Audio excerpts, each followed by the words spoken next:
अस्सलाम वालेकुम। Math TV में आप सबको खुश आमदीद कहा जाता है। एक क्वेश्चन आया, इजी सा क्वेश्चन है। मैंने कहा कि आपके यहाँ गोश्त गुजार कर दूँ।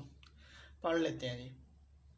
If the cost of 1 dozen mangoes is 20, एक दर्जन आमों की कीमत कितनी है जी? लागत कितनी है? 20 रुपये।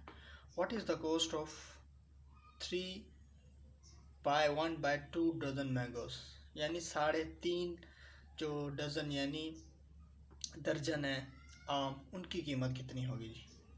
सिर्फ कॉस्ट बतानी है और कुछ नहीं बताया उसने, कि हमें पूछा ही नहीं है उसने हमसे जी। आंसर कर लेते हैं जी, इजी सा है।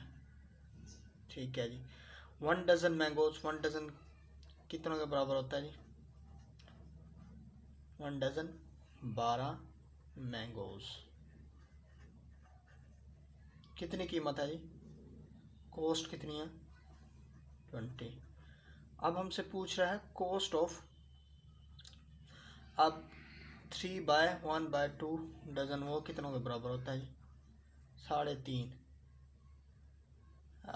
इसको इस तरह भी लिख सकते हैं, 3.5 डज़न।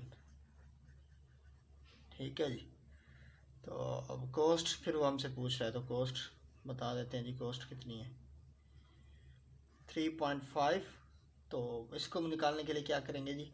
पहले 1 डज़न की कॉस्ट कितनी थी उससे मल्टीप्लाई कर देंगे, और इधर 3 पॉइंट था, पॉइंट को ख़त्म करने के लिए 1, इशारे को ख़त्म करने के लिए 1 और 0 लगा देते हैं। ये सिफर इस सिफर से कट गया। ये कितने महंगे है जी? 35 मल्टीप्लाई बाय 2, 35 दूने 70। तो ये होगी जी कॉस्ट प्राइस। अगर आपको मेरा पढ़ाया हुआ अच्छा लग रहा है तो इस चैनल को ज़्यादा से ज़्यादा सब्सक्राइब करें, ताकि लोगों का भला हो और आप सबका भी भला हो। Thank you very much.